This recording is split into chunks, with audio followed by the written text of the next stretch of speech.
So, where are we today?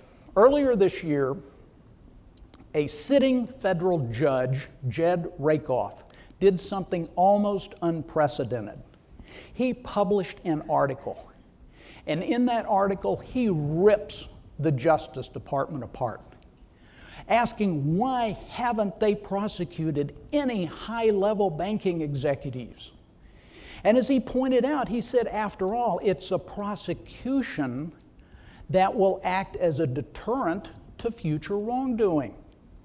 And he pointed out that in the last financial crisis in the 80s, over 800 bankers went to jail. You remember Charles Keating? He was in that group.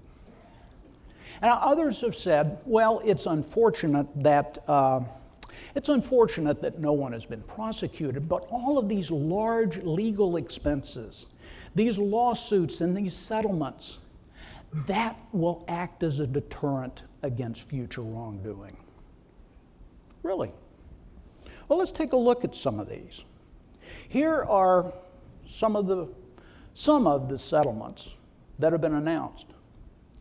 And you will see some very large numbers here. Now let me ask you, do you think the paying out of shareholders' money to make these situations go away, do you think that will act as a deterrent against future wrongdoing? I don't.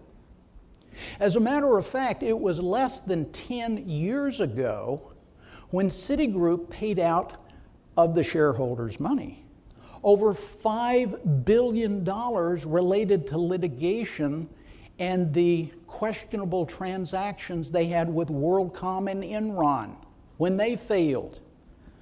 They paid out over $5 billion.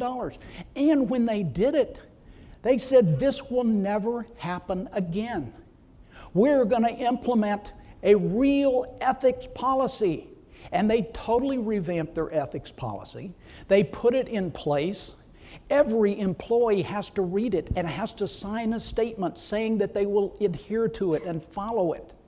Every employee has to go through ethics training every single year. It's required. But it was not based upon action. It was lip service.